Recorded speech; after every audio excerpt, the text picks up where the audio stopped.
welcome everybody from ONTPD, which is the Organization of Neonatal Training Program Directors. I just wanted to thank you for being here for our series.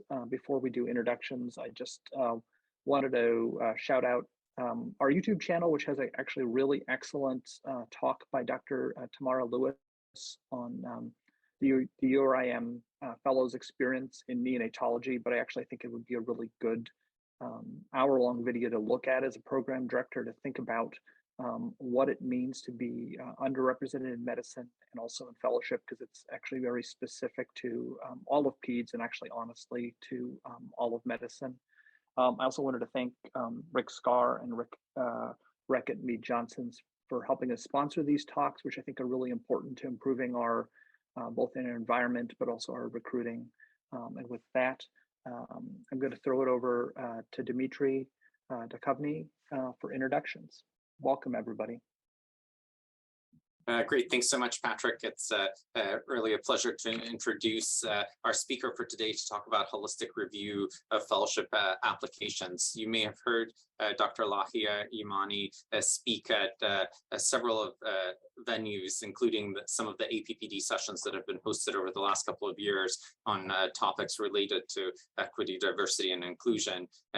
Dr. Yemane is the Assistant Dean of Diversity for GME and the Office of Diversity in Medical Education at the Stanford School of Medicine. She's also the Associate Program Director for the Stanford Pediatric Residency, and herself is a pediatrician and a Clinical Associate Professor at Stanford School of Medicine. So thank you so much for joining us and for leading this discussion.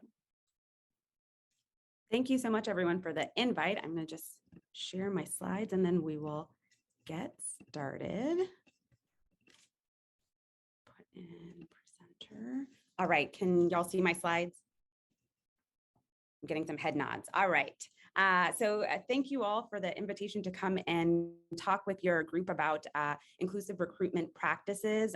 As shared, I'm an associate program director for our PEDS residency and help to oversee recruitment. So recruitment is something that is near and dear to my heart and something that I actively am a part of.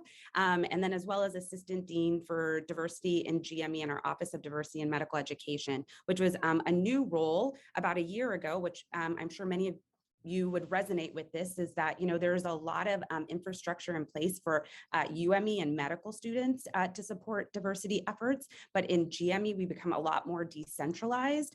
And so this role was really to help think about that continuous pathway from UME to GME. And for me, what I say is our residents and fellows are our pre-faculty.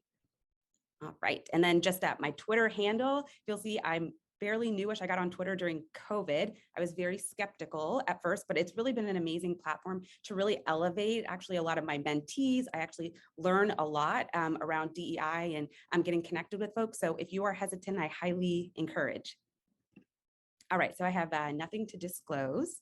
And then what we're gonna review today is just some definitions. I like to not make assumptions about what folks know and don't know. So just that we have some clarity in definitions around diversity, equity, inclusion, what is underrepresented in medicine and racism, really discuss the myth of underrepresented in medicine scarcity as it relates to recruitment, and then really describe strategies that you can utilize to increase recruitment of trainees in your NICU programs.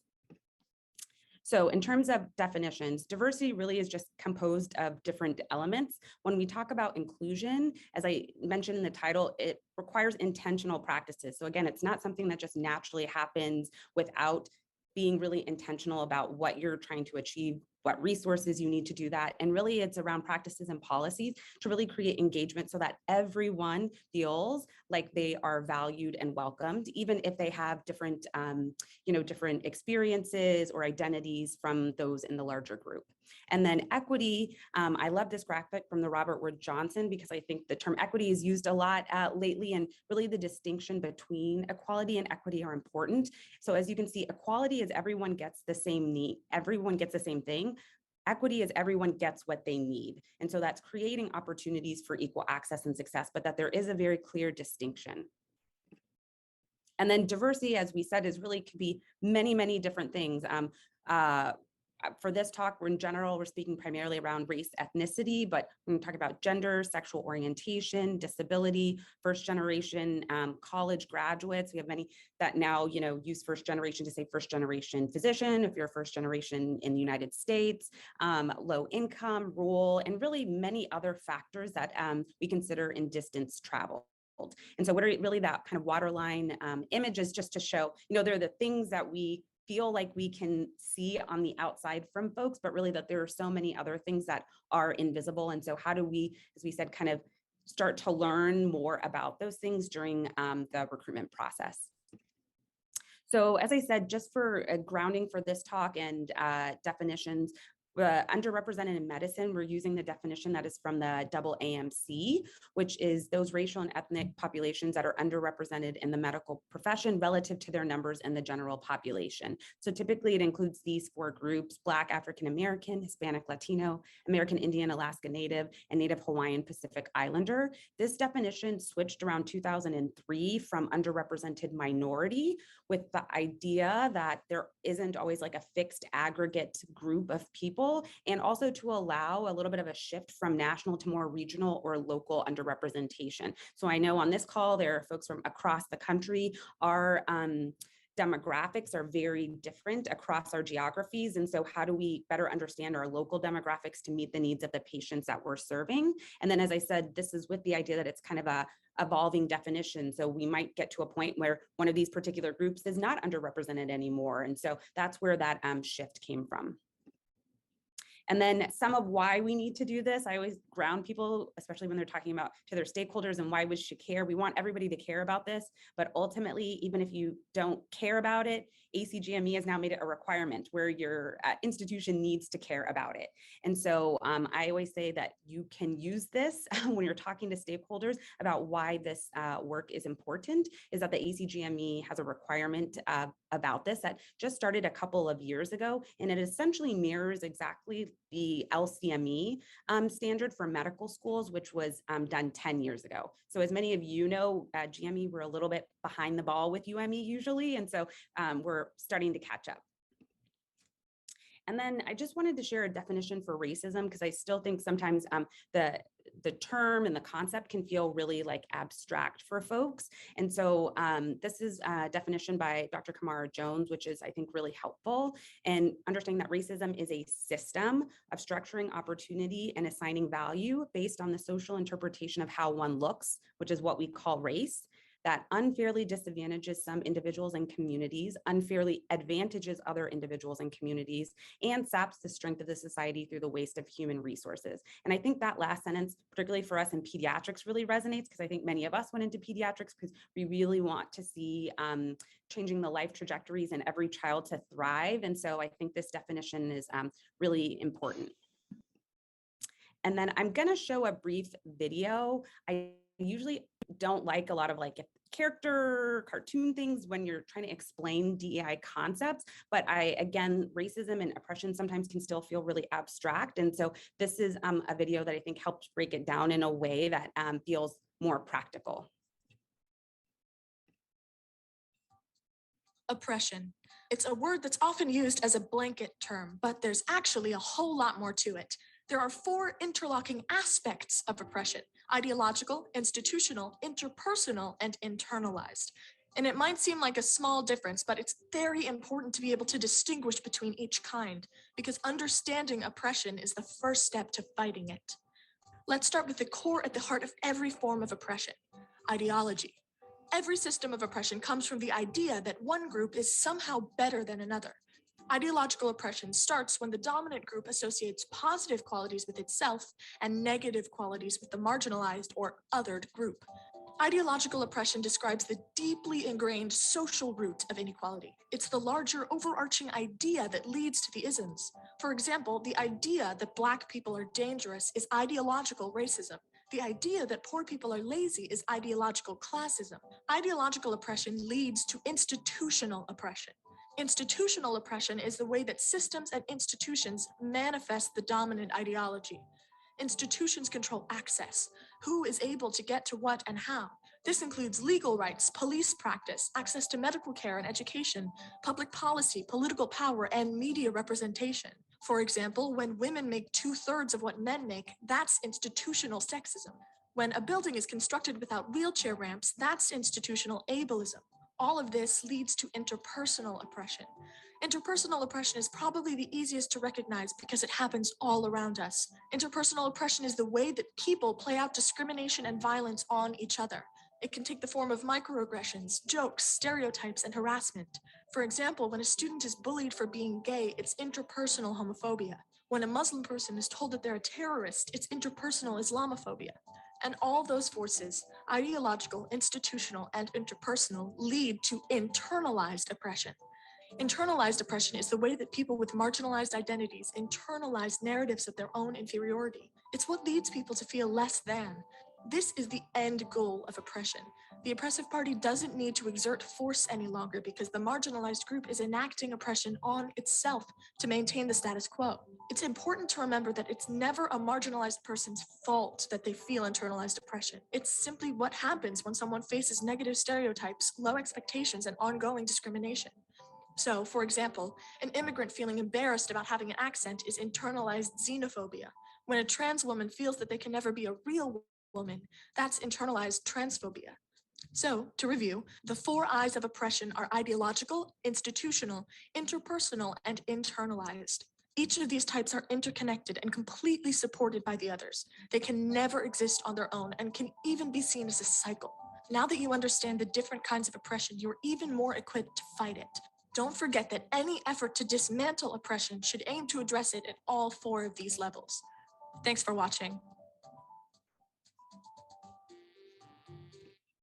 All right, I hope that was a helpful way to kind of break down some of those concepts. And as they shared, I think for a lot of us, we are usually talking about interpersonal oppression or racism, but really looking at it as part of a larger system. I love someone recently shared, sometimes we talk about racism as like the shark in the ocean, and someone was like, no, racism is the ocean. It's so embedded in everything that we do that sometimes we're not even aware of it.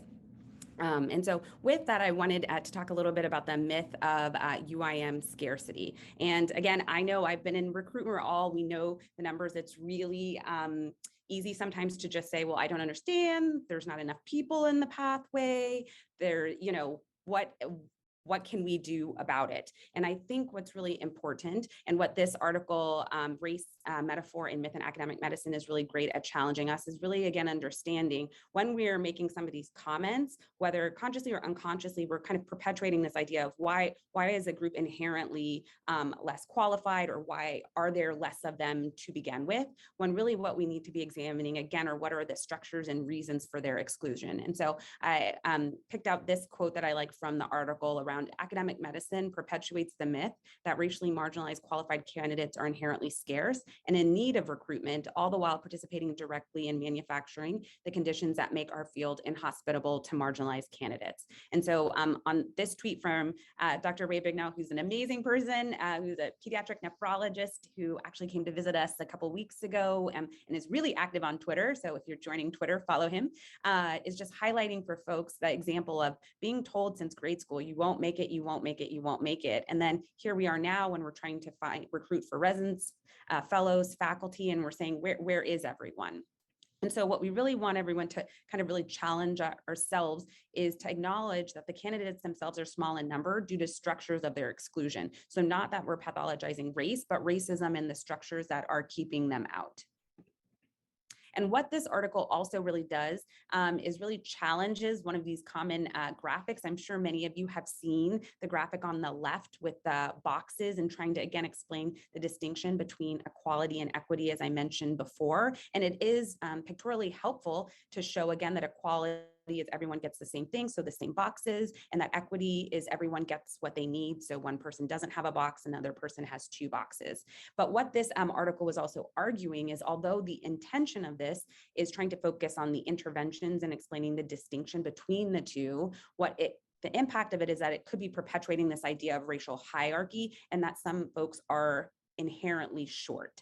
And so what they reimagined in this article is the other graphic on the right, which is showing 3 people that are all of the same height, but someone is in a ditch, someone is chained to a a ball and chain, and one person is standing on top of a box. And so to really show that the disingenuousness and lack of acknowledgement of folks in different groups and how everyone is starting at a different place. And that when you are someone who is on a box, it sometimes is hard for you to understand why everyone else is struggling when you're not realizing that you have like an inherent advantage. And so some of my colleagues and I actually looked at the trends in race ethnicity of pediatric residents and fellows between 2007 and 2019 in an article in Pediatrics last year. And what we found is both in general for pediatric residents and for subspecialty fellows, there was not an increase in the percentage of UIM residents and fellows. And actually in fellows, there was a slight drop, although not statistically significant. What I did want to highlight specifically for this group is that NICU was one of 3 groups that had a statistically significant drop in their percentage of UIM. So it was NICU, PICU, and ID. You know, we don't have exact answers or kind of some theories around why we think that is, but again, just more of a call to action for your group as a whole to really think about how do we get more folks in general interested in NICU. And so now I'm a very practical person, like what can we do about these things? And I think what's really important is that we need to think about the systems and structures that are perpetuating a lack of diversity in our workforce and really think about the gatekeepers, and the gatekeepers are us, right? We're program leadership, we're reviewing applications, we're selecting who's coming. And so we need to own our participation in perpetuating some of these exclusionary practices. And then again, really challenging what are some antiquated definitions of excellence. Again, I think this is happening a little bit more on the UME side, as well as more so in GME. But as we know, for example, step 1 does not equate to how you are going to clinically perform as a physician. And so are we using the right metrics when we are selecting candidates?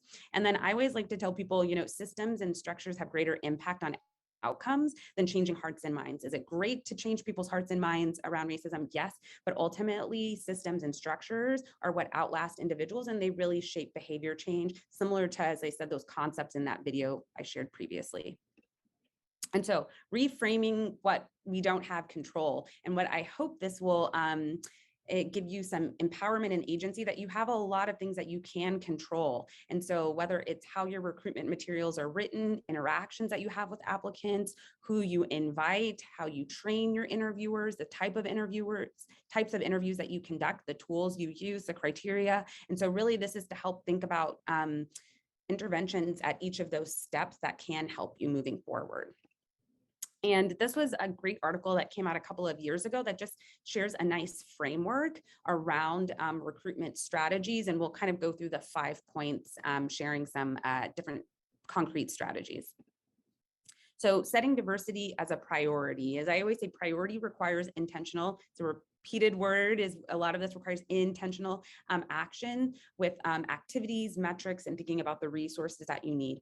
I am very, very big that doing this work, you do not want to do it alone, and don't be an island. You really want to figure out who are your partners and other stakeholders that impact your mission, values, and culture, and that can be your partners in doing this work, whether it's your department, the hospital, the GME offices or diversity offices in general that you have, and as I said, even the med schools. So as I shared when I took on my new role as assistant dean, really what my goal was, how do we bring together in our institution over 100 plus programs to share best practices, see what's working for some and not for others, because generally, and I think this is specifically for fellowships, we know gets even smaller, is that there is power in collaboration. And so although you're right now focused specifically on how do I recruit for our NICU fellowship, how do you also figure out, hey, it seems like some other fellowships are doing better with UIM recruitment. What are they doing? What can we adapt? Also, how can we think strategically across our GME programs around our recruitment efforts? Because I always tell UIM folks, and this is really common for residency, and I think even more so for fellowship, is you know, generally you're used to being in a med school class with 100, 200 people. So you could have 20% of you is like, you know, 20 people in a 100 class. Then you're going into a residency that's like 10 10 per class. So you as the 1 or 2 people are the 20%. And so that is a big shock for people. And then when you're talking about fellowship, it's even smaller. And so I really encourage fellowships to leverage the larger GME community so that trainees can say, even if I'm in a small program here, there are other UIM folks that I can engage with that are in other fellowship programs or residencies. So big takeaway from this is do not do this work alone. And also that people like to see that. They want to see the breadth of the work that's happening, not just in your particular program, but in the department and in the institution. And so making sure to highlight that. And then with each of these slides, I have a little bit of a like challenge reflection for you to think about as you're enacting some of these. So the second point is data. I always say you don't know what you don't track. And I think data can be extremely powerful, particularly when you're trying to advocate for resources to do a lot of this work. One of the things I think is really helpful is that sometimes aggregating UIM can give you blind spots to specific groups. Sadly, we tend to aggregate UIM because they're so small in number in general. But I think what's really important is specifically disaggregating those 4 groups, because again, you might say, oh, we're, making up 50% UIM, but if you look at it, it's actually one group only and not any from the other groups. And so the more granular your data, the more nuanced you can be about your discussions and what interventions that you want to make. And then in terms of what metrics to consider for trending, I've listed here kind of your percent of applicants, the number that you invite to interview, how many take up your offer and come to interview, and the number that you match. And again, that's because at each of those levels, you're going to be targeting a different intervention. If you're not getting anyone that's applying, then you need to be thinking about how are we outwardly facing as a program and engaging with people to get them interested. If you get a ton of people that are applying and nobody that you're inviting to interview, then you need to look more closely about what are we doing in our application reviews that is literally filtering out everyone. And so is it a particular metric? Is it a certain thing that again is excluding particular groups? I also say it's really helpful to kind of get a sense of like, where are people coming from? Are there particular schools? And I'll use an example for us, for example, at the GME level, we were wanting to do more strategic engagement with historically Black medical schools, which there are 4 of. And, so I can say that, oh, it sounds great, we should do that. What's much more compelling is I ran data and said, we, out of a group of over 1,400 residents and fellows, have 7 residents and fellows that went to HBCUs. That's much more compelling. And so how do you really use your data to make more nuanced interventions and really advocate for resources? And then again, messaging really matters. Perception is reality. So I think really being deliberate to message things that are particularly what we call, misperceptions or like myths about your institution are really, really important, particularly when it's related to like, who is your patient population, whether that's race, ethnicity, whether it's like socioeconomic status. People really want to understand, who am I going to be caring for? What about the diversity of the clinical experiences? Are you rotating at multiple places? Do you get to highlight that, maybe you're in one urban setting, but then you also get to rotate at a county hospital? Again, really highlighting the diversity of experiences. Also, if there are opportunities for health equity work, advocacy, community work, these are things that people are looking for. And then again, really highlighting what are your unique strengths. So, for a lot of us at the end of the day, I always tell people, generally, you're going to do a lot of the same things because ACGME, like we have rules that tell us what things we need to do, but what are those like unique features that you really want to use to help make your program stand out? And then again, website and social media presence is really, really important. I think we learned in this virtual era too, it's super important because people aren't coming in person. So you really want to be able to kind of recreate some of your program on your website or social media. People really look at pictures. And so if your pictures are from like 5 years ago and nobody who's in the pictures is even around anymore, please do a refresh because people notice those sorts of things. Again, if you have a statement, whether it's your program, your department, institution, around your commitment to DEI, including that, and then again, including links and resources to show the breadth of programming available. And then seeking out candidates. As we know, for better or worse, recruitment is 365 days a year. And so really kind of having that mindset as you're thinking about engaging with applicants.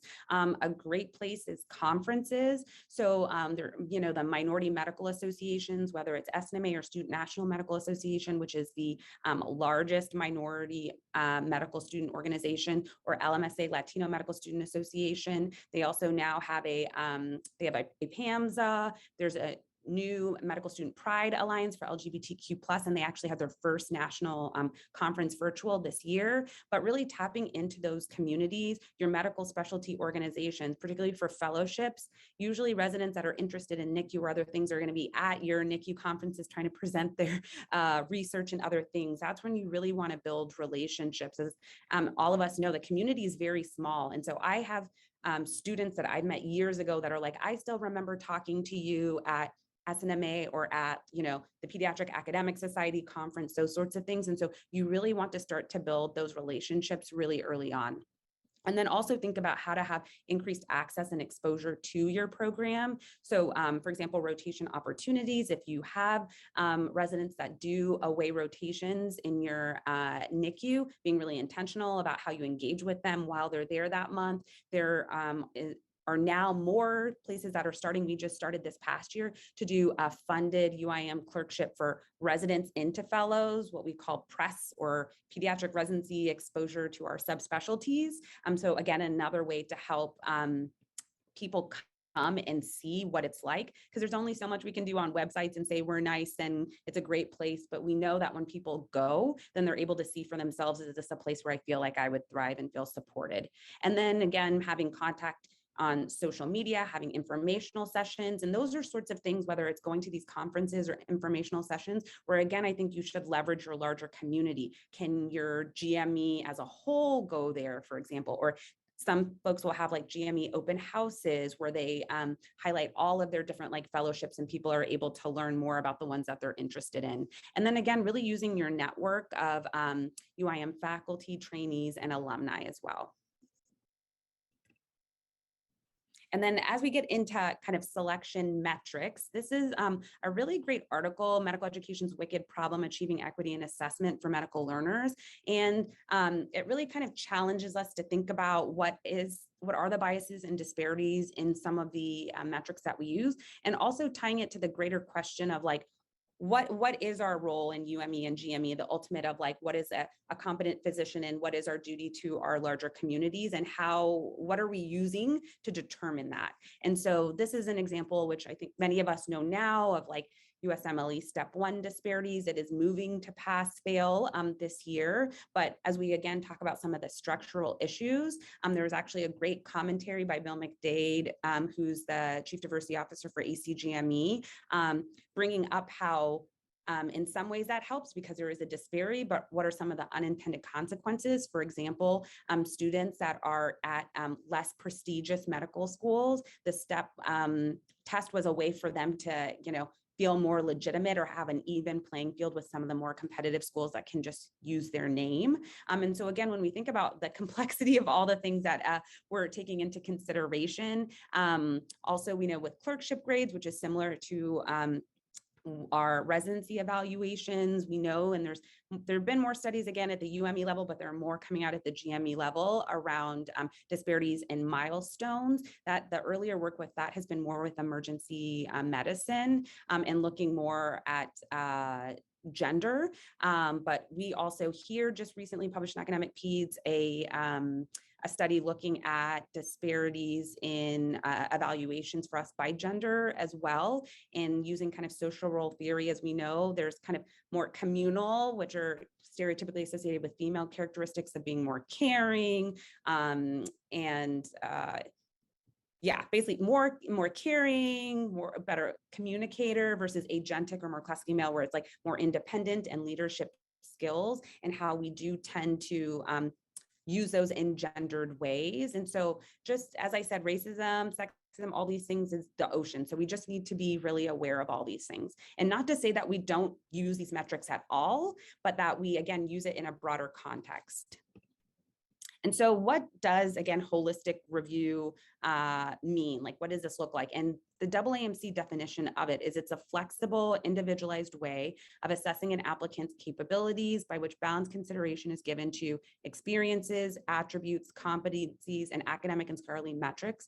And when considered in combination, how the individual might add value to the institution's mission. And again, why I highlighted flexible and individualized is because we're all different programs, and that's part of why we have so many different programs. We have different unique strengths and things that we're trying to do. And so how do you make this, your holistic review align with your institution and mission? And again, the balance consideration, as I said, it doesn't necessarily mean that we don't care about metrics, but we need to think about how heavily are we weighing particular things. And then really that holistic review acknowledges that diversity is essential for excellence. So something I hear a lot is that holistic review is lowering standards, and that is absolutely not the case. Really, as we said, going back to challenging what are these antiquated definitions of excellence that we are using, and really that a holistic review is actually getting us better applicants in general, and that's both UIM and non-UIM. And so just breaking down a little bit more about what these ECAMs are. So experiences, again, might be research, leadership, life experiences, community service, but again, looking at it in the context in which it took place, right? So was it someone who was really trying to do a lot of research, but maybe didn't have as much access to a mentorship or opportunities for research? Is it someone who had to take a leave because they're a primary caretaker for someone in their family? So again, we just need to have a broader lens in how we're looking at applications. The same with attributes. Those are more skills, abilities, personal qualities, languages spoken, demographics. So again, what I would be looking for languages spoken in my area might be very different than what someone is looking for on the East Coast, right? So this is, again, where it's individualized. And then the competencies are really, I think of them as like the ACGME milestones, right? Like we want to understand how people would do in patient care, how they do with professionalism, with communication. And then, as we said, of course, there's always going to be metrics, but we just need to think about how we're utilizing them. And this was just a study. And again, this was at the residency level using step one. And, I always tell people, yes, step one is moving to pass fail, but it's really to just show an example of what happens when you broaden your definitions of holistic review. And of course, the tea leaves are not there. Who knows if step two will become the next step one or whatever the case may be. So this is really just to show the principle. And so really what this institution did is, they get a ton of applications. So they used a particular step one cutoff. Then in this modified version, what they said is they lowered their cutoff, but then used an experience and attribute score, which was aligned with their institution and their mission. And so it was a commitment to the underserved, substantive leadership, Spanish language fluency, and representing their Houston's diverse patient population. And so when they did do that, the number of UIM applications reviewed increased from 14 to 20%, and the number interviewed also increased. So talking a little bit about selection process and committees, in general, you want to aim to have a diversity of members that review and interview applicants. So, thinking about it, are you only having faculty? Are you doing some near peers? Are you doing other healthcare professionals? The NICU is a very interprofessional team-based unit. So do you want to consider including other folks that are not faculty as interviewers, and really encouraging UIM trainees, faculty, and alumni to participate in or meet with candidates? And why I added the asterisk of and valued is we know, and I know from personal experience as well too, UIM folks really want to talk to UIM applicants and, share their experiences with them. But the challenge, and this gets into the minority tax, is then when we do a lot of that work, but it's not valued. And doing that work takes away from other things that are more highly valued by the institution. And then for all the members that are part of your selection committee, you want to make sure that they have some sort of training. So again, that there's like a shared mental model of what your group is looking for. And here, and I'll share the slides after, there's a nice AAMC video that we have all of our interviewers look at. And it really talks about different common biases, like me bias. We all like people that are like us, right? So being aware of that, a halo horn effect, being aware of accents. And so it's a really great video to do some self-reflection about some subtle things that I think we don't necessarily think about all the time. Also for everyone in your committee to understand what is the program's commitments and efforts around DEI and anti-racism, and then really moving towards more standardization around how applicant files are reviewed and the interview process. I think the more that you can create some scaffolding and rubrics, it really helps to, again, systems and structures to reduce bias. And then something we do, which is helpful, is we blind photos because there's no need to look at the photo. That shouldn't have any bearing on them being selected for interview. And there is bias around appearance. And then for the actual interview process, thinking about the number of interviewers each applicant sees, like is, for us, for example, we have 3 interviews and we find it really helpful because then it's kind of a like, did 2 people kind of get a certain impression and another got a different one, or vice versa? So I think more people helps to get a little bit more understanding of like, was this one particular interview a little bit off or that sort of thing? So the more perspectives, the better. I think using structured interview questions is really, really important. I'm sure many of you experienced similar to me back in the old days. I'm from Texas and I'd go to interviews and people were like, so you're from Texas, do you like baseball and this sort of thing? And you kind of leave and you're like, do you know anything about why I'm interested in your program, why I'm interested in peds, that sort of thing. And so again, you really want to use interview questions and structured so that you can actually get to know people better and really, again, get better understanding of how do they align with your program's mission. And so again, more behavior-based questions are really helpful. And then really thinking about what is it that your interviewers need access to the file. For example, for us, we realized we really wanted interviewers to focus on the interview. But when they had access to the file, no surprise, they're really biased going into the interview and maybe feeling more likely that like, oh, I kind of need to convince this person they're great and they should come, versus not as much. And so we have slowly moved away from giving interviewers access. We intentionally have one interview that's completely blind. We tell the applicant up front, it's on purpose.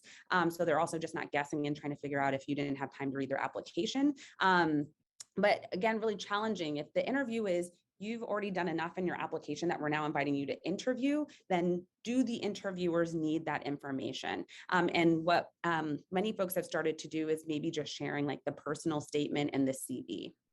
And then I'm sure we all hear this all the time. We use the word all the time, fit, like, are they a fit? And I just always challenge people when they say that. I always say, okay, what about our mission aligns or doesn't align with what you're describing as fit? Because again, as I said, we're all human. We like people like us. And so when we talk about fit, that tends to be what we're talking about. And so to really challenge that notion. And then on the interview day, and when you're inviting interviewers, names matter. We use a pronunciation app, and it's great to see. I have it in my email signature as well too, and it's becoming more common. Names matter, and so being able to have folks during the interview day be able to have access to how it's pronounced. This is especially important for coordinators because they tend to spend a lot of time with the applicant throughout the day and introducing them to other folks. And so this is something that's really helpful. Also asking people about their pronouns and or encouraging your interviewers to share those as well. And then asking if they need any accommodations during the interview day. And easier said than done, but if possible, it is really great if an applicant is able to interview with at least one person that's underrepresented as well. And this was an article in the New England Journal just to show some examples. It's kind of like interviewed while Black that can show up during interview days. And one that I wanted to bring up that in case folks are not familiar is stereotype threat. And so stereotype threat is basically a fear that you are going to perpetuate a negative stereotype about a group that you identify with, and actually causes a lot of stress and anxiety. And so I can use my example. When I was in training, I was one of, two Black residents. And so anytime I did something, I had in the back of my head, like, I do this or don't do this, then I am a representative for my entire race. And that is a lot of pressure to put on people. Like, we want to just be individuals and not have that, but just understanding that is really important. And so this article just highlights a couple of kind of verbal, nonverbal examples of things that can happen during an interview. And then, of course, this is mainly about recruitment, but I can't not say that recruitment alone is insufficient, and that really important to invest in trainees' success. The graphic on the right is just sharing an article in 2018 that was looking at UIM experiences in training, and kind of the key 3 themes were kind of daily bias and microaggressions, dealing with the minority taxes I shared earlier, which is kind of the pressure to do DEI work for the sake of DEI, but that it's not valued as much as some of the other things within academics, and then really challenging your personal and professional identity. And so I use an example that I think surprises folks is, so at the Student National Medical Association conference, every year there is a session about hair and how you should change or adjust, or should you, your hair during interviews, because natural hair is seen as less professional.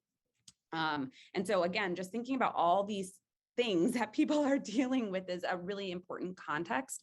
I also think, especially in the past couple of years with COVID and everything else, I think a default question we always get asked by anybody, all applicants, UIM or not, is just like, well, how do you support residents, fellows? And to me, I always see that as like, support means different things to different people. And so I usually ask them, what does support mean to you? So that then you can share very targeted whatever it is that they think support is. And so particularly in a fellowship, which much smaller, everyone's going to know each other, and it's more personalized relationships. I think when people ask that, I always ask back to them, what do you mean by that? And then also thinking about, how do you deal with instances of discrimination in your institution? There was actually recently a paper that came out in academic medicine, again, looking at Black medical students and experiences with racism and impacts on mental health, and really showing that when there are not structures in place to deal with these issues, that it does impact people's mental health. And so really, are the trainees, your faculty,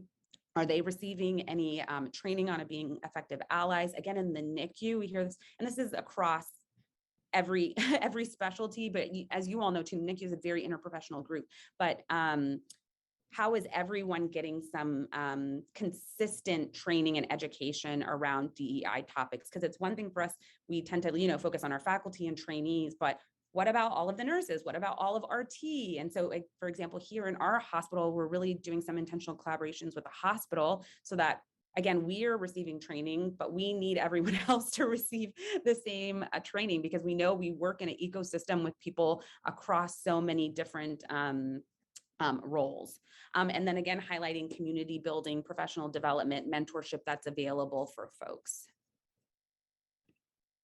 And then the last one, which is kind of a full 360 around this, is like building kind of the pipeline or pathway. I didn't mention it yet, but we use the word pipeline a lot, but people are trying to move away from the term pipeline to pathway. One, because pipeline with Native Americans, as well as school to prison pipeline, so it has a negative connotation. So moving towards pathway, but really goes back to setting diversity as a priority. So it is a long-term strategic. And I also tell this to people for setting expectations, like with their institutions and such, because sometimes you'll want to say, like, we made these interventions and we didn't go from like 0 to 50% UIM, so it didn't work. I think we have to look at this much more broader. And although, say, for example, I use the example of, we have a funded UIM clerkship.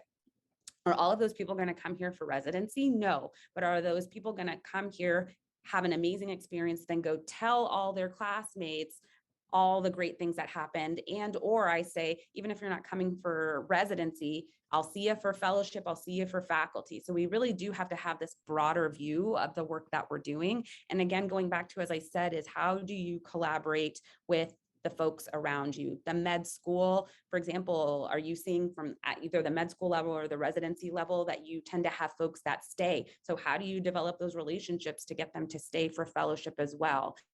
And then again, all of the other offices that are doing this work. And then being able to share, like, what is that pathway and how are people that have engaged in prior experiences coming back? Because it is true. We, for example, at our institution, we found you're more likely to come here if you did something here or had some sort of like opportunity or interaction. And so how do we try and encourage those and capture that, as well as, again, utilizing the things that are either the misperceptions or the known barriers and intentionally addressing those in particular pathway programs.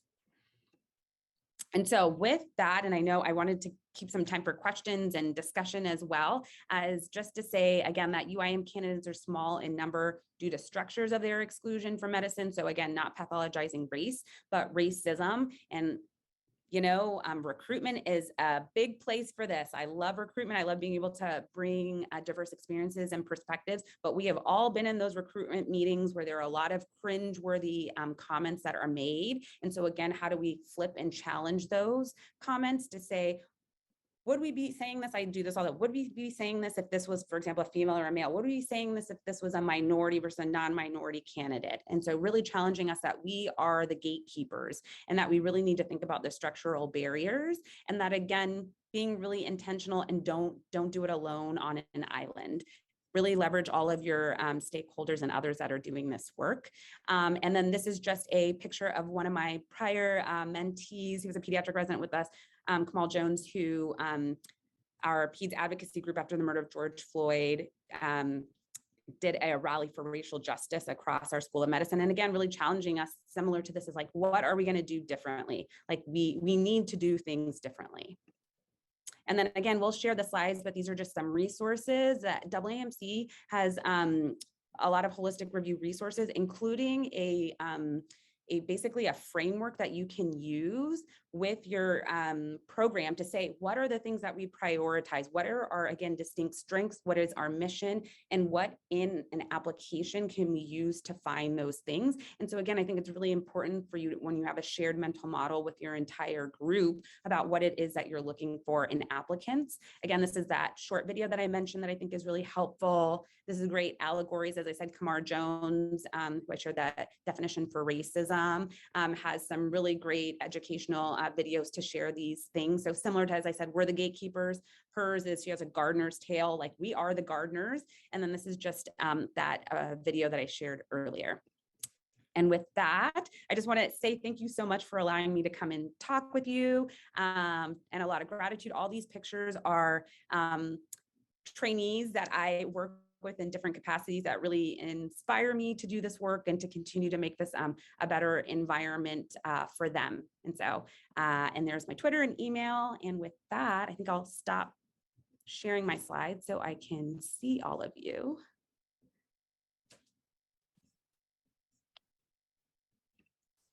Thanks so much, Dr. Yemane. That was a fantastic talk and really has given us a lot to think about.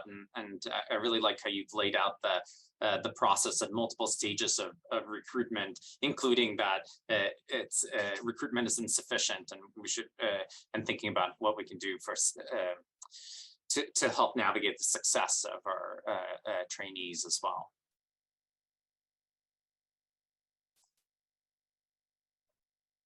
I know. Go ahead. I was going to say, I'm happy to answer any questions. I'm trying to now look at the chat since I couldn't see it. Yeah, feel free to put questions into the chat. Dr. Bonacci actually had a question regarding assessing the inclusivity of the recruitment day at the post-match. I know a lot of us will send out post-match surveys, but in order to help improve the anonymity and the response, since if let's say a fellowship applicant enters 10 programs, that's a lot of surveys to fill out. What are some of the strategies that you do at your institution or you've heard from others? Yeah, that's a great point. And, you know, we have the same problem. It's true. Like people are like, it's so many surveys. And in the past, we've done the survey after a match with this idea so that maybe people feel more open to answering it. That being said, it also feels very distant. So there are some folks that will do it after, but maybe like not look until later. Because again, it's hard with fellowships because you don't want people to be identifiable because it's a much smaller cohort, but it's also when it's like fresh on people's mind as well. And so I've kind of, pros and cons to both of those things, but I think also is leveraging one for people that came is asking them like, what made you want to come here? And or still, what were things that you were kind of concerned about? Because I will tell you, like I said, perception is reality, whether it's true or not, but we have been really intentional in using some of that to, again, target our messaging. So an example is, there's a really common perception that California only takes California people in general for like residency and fellowship. So we looked at the data. And so now when I go to conferences or talk to people, one, I always say, I'm from Texas as like part of my intro, but I say like 75% of people had no connection to California, or they had some connection and left and are coming back, so it's like really targeting the things, because on a micro level, sometimes we don't necessarily know. We have these ideas of what we think people are worried about or experienced, but you don't really know. The other is similarly, you could do a like a brief. I've seen some people that do, it's just like a 2-minute, two question survey. I think part of the survey fatigue is we all tend to we're like, do a survey. Here's so many questions. Can we get all your thoughts? But that's part of why people are like, no way, I don't want to do this. And so again, are there particular things that you're trying to better understand? And can you just ask questions about those things?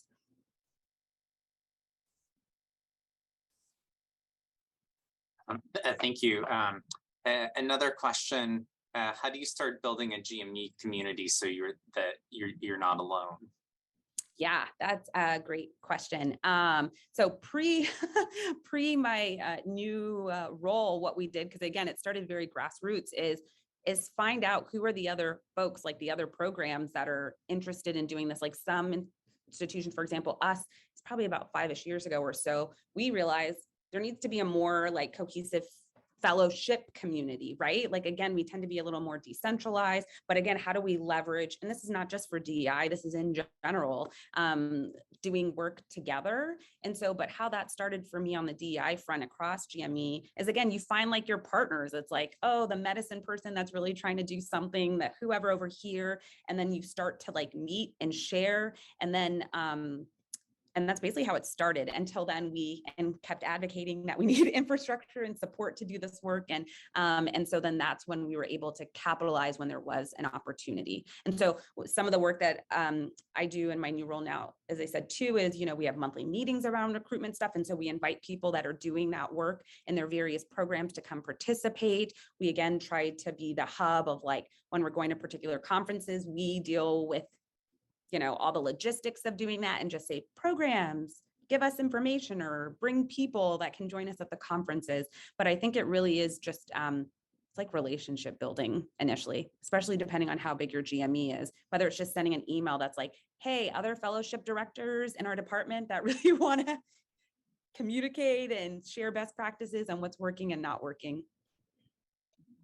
Yeah, thanks so much. And I know that a lot of us are part of like a large pediatric fellowship committee, and there's opportunities, especially for programs that are smaller individually, but as a group add up together.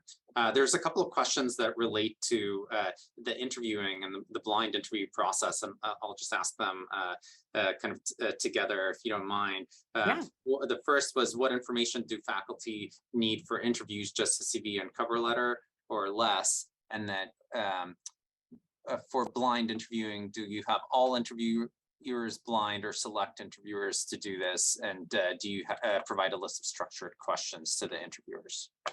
Yes. So for interview structure, yes, everyone has structured interview questions. That being said, I mean, it's not so rigid, like you can't just talk to the person, right? Like, and we've actually talked to people, it's like, how do we, and we're intentional, and we tell applicants, we say, we use structured interview questions. And the reason is so that we can get to know you related to particular skills or experiences. So again, it's intentional to them and it's clear to them.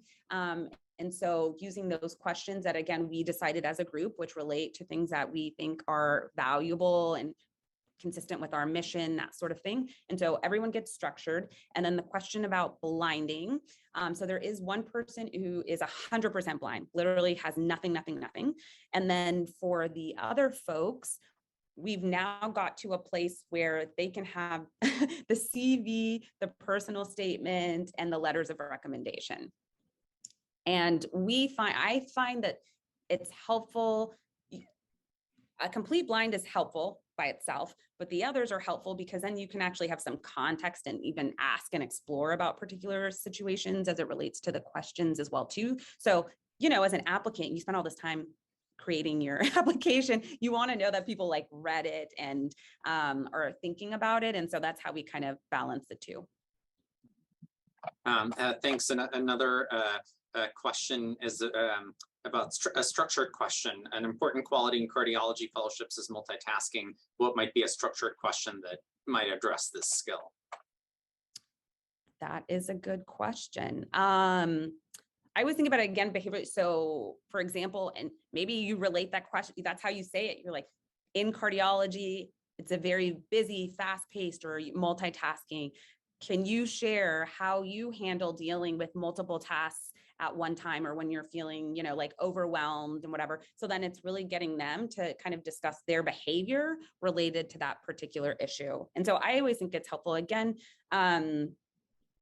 just give people context, because I think it is true, right? You can say that's true in cardiology. And so that's why we want to better understand how you handle this.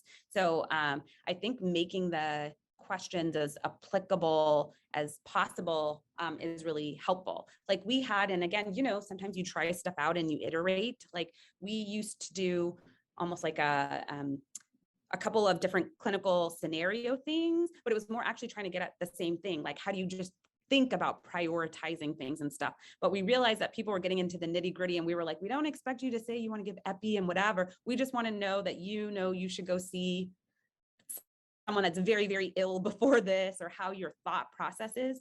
Anyways, but we again realized over time that although that was the intention and goal, it didn't work out the way we wanted. So you can try stuff out sometimes, and it's okay to scratch. But I love that question around multitasking, because I think, right, that's important for an applicant to know as well.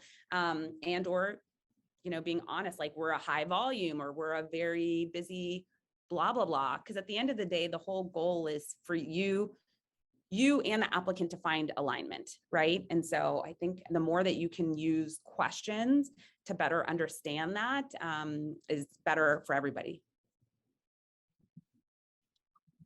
You kind of alluded to this in your earlier talk about the minority, earlier in your talk about the minority tax, and at the same time, you mentioned that trying to have URIM applicants interview with faculty is really important. How do you balance? I think you identified that a lot of divisions don't have a lot of minority faculty, and that's an issue that needs to be addressed. But how do you balance that with the tax on the one or two faculty members or one or two trainees? Yeah, that's a great question. And I think this is where maybe the answer might be a little bit different for everywhere, but thinking about like how in your institution or in your program or department, how is recognition done, if that makes sense? So for example, we have what we call like educational value units. So one of the ways educational value units is being involved in our intern selection and doing interviews. And that helps because after a certain number of EVUs, you get like a small like stipend, for example. So is it something related to that? Or is it related to recognition, and whether recognition in your division program looks like a certificate, looks like a dinner, a thank you dinner? I think that is the part where understanding kind of what is value for your particular institution. Also, understanding that people can put it on their CV or other, things that, particularly if it's people that are doing a lot of the work, then I think that gets into where, they need like a title, a something, because at the end of the day, we know the currency in academics is like, what are you doing with your time and what is the impact? And so really thinking about if people that are doing this a lot, like role, time, recognition, like what does that look like?